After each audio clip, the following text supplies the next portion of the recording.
안녕하세요 여러분, 프로리게라의 중열입니다. 오늘의 주제는 코킹인데요. 많은 분들이 코킹을 하는 게 좋은지 또는 안 하는 게 좋은지에 대한 의문을 많이 가지시고, 또 만약에 한다라고 하면 그 시점은 어느 시점부터 시작을 해야 되는지에 대한 궁금증을 많이 가지고 계십니다.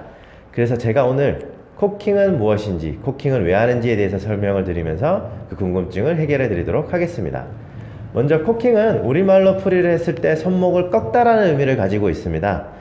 그래서 그 꺾임은 우리가 스윙을 함에 있어서 자연스러운 원을 유도하기도 하지만, 실질적으로 코킹을 하는 진짜 이유는 힘의 효율성에 있습니다. 우리가 회전함에 있어서 회전각을 하나 더 만들어냄으로써 지릿대 역할을 하는 셈이죠. 마치 이것은 우리가 자전거를 탄다라고 가정을 해봤을 때 기어가 있는 자전거와 없는 자전거를 상상해 보시면 비슷한 예가 될 수가 있을 것 같습니다. 아니면 단순히 채를 잡고 손목을 전혀 꺾지 않고 이렇게 스윙을 해보시면 많이 힘들다라는 것을 바로 느끼실 수가 있죠.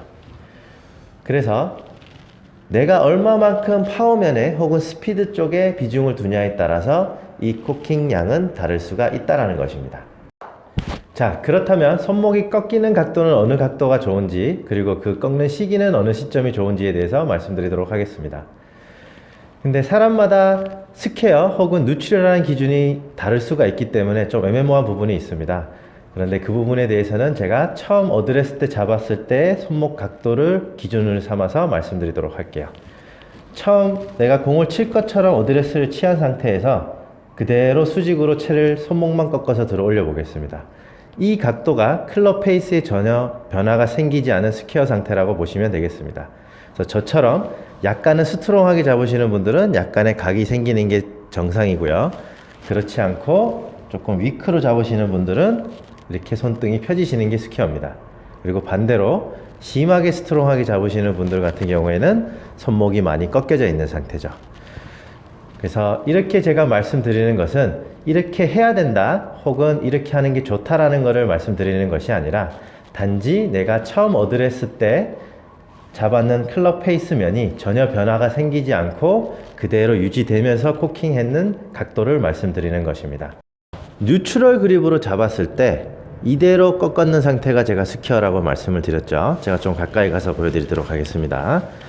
이 상태가 스퀘어 상태고요. 이 상태에서 손등이 펴진 상태로 코킹을 하시는 것은 닫힌 상태, 반대로 손목이 과하게 이쪽으로 꺾여 있는 상태를 커프드 상태, 많이 열린 상태, 그리고 잘 나오지 않는 모양이긴 하지만 손등이 심하게 이런 식으로 이렇게 손등이 이렇게 펴진 상태를 보우드 상태라고 합니다. 심하게 닫힌 상태라고 하죠. 그러면 우리가 스윙을 할 때 어느 각도로 손목을 꺾어야 하느냐, 그건 치는 스타일마다 다를 수 있기 때문에 그 장단점과 나올 수 있는 현상에 대해서 말씀을 드리도록 할게요.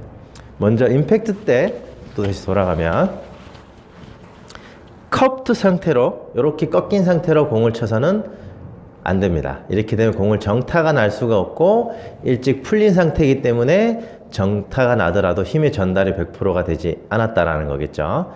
그러면 임팩트 장면만 생각을 하면 우리가 손등이 이렇게 일자로 펴진 상태가 좋다라는 건데, 제가 또다시 앞으로 오겠습니다.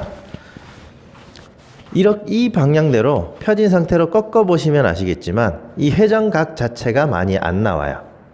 그래서 그 꺾는 그 자체의 의미를 잃을 수가 있고요. 그리고 채가 닫혀져 있는 상태이기 때문에 몸의 회전의 리드가 잘 되지 않았을 경우 공이 왼쪽으로 갈 수가 있습니다. 그러나 반대로 생각을 하면 슬라이스 나시는 분들한테는 좋게 작용할 수가 있겠죠. 자, 그러면 이번에는 그 반대인 경우를 말씀드리겠습니다. 백스윙 탑에서 심하게 이렇게 손목이 많이 꺾여 있는 상태, 커프트 상태라고 하죠. 이 상태가 되면 흔히 얘기하는 레깅 동작과 파워면에서는 내가 잘 풀어친다라고 하면 파워면에서는 더 유리할 수가 있습니다.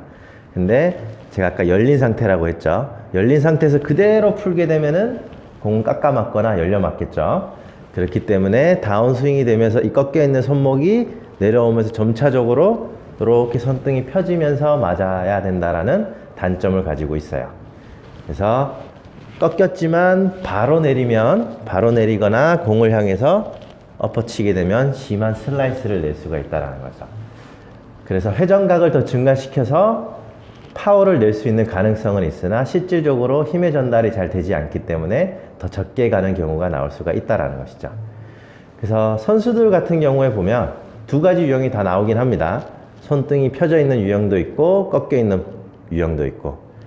그런데 많은 한 60% 이상은 70% 이상은 펴져 있는 상태가 더 많아요. 그 이유는 어찌됐건 선수들은 파워보다는 정확도에 조금 더 비중을 두기 때문이기도 하고, 그리고 연습을 하다 보면 나도 모르게 임팩트 때 이루어지는 장면, 제가 임팩트 때는 절대 꺾여서는 안 된다라고 했죠.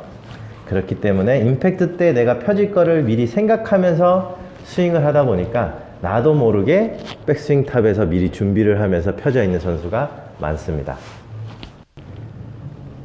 그러면 여기서 제가 결론을 좀 내려드리자면, 내가 비거리에 욕심이 있고 헤드 스피드를 증가시키는데 조금 연습을 해보시고 싶은 분들이 계시면, 백스윙 탑에 올라갔을 때 손목이 이렇게 살짝 젖혀지게끔 살짝 꺾이는 느낌으로 스윙을 해보시고요.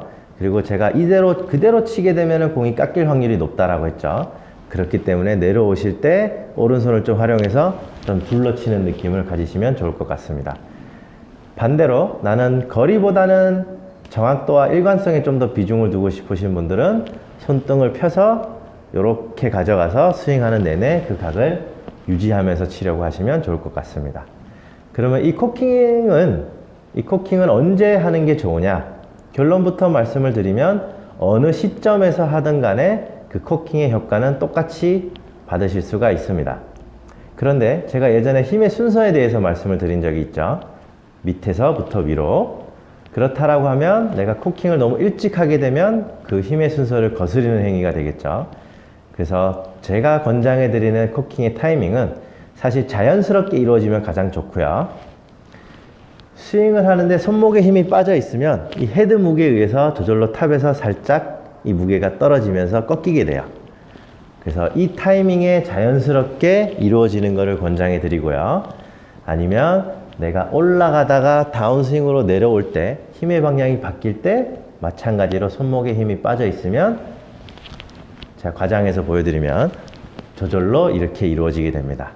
그래서 저는 권장해 드리는 모습은 탑에서 자연스럽게 헤드 무게에 의해서 떨어지거나 아니면 다운스윙 내려올 때 그 무게 힘의 방향에 의해서 저절로 젖혀지는 상황을 권장해 드립니다. 그러면 코킹은 오늘 여기까지 하고요. 다음에 더 좋은 내용으로 찾아뵙도록 하겠습니다. 프로를 이기는 그날까지 삐더 프로.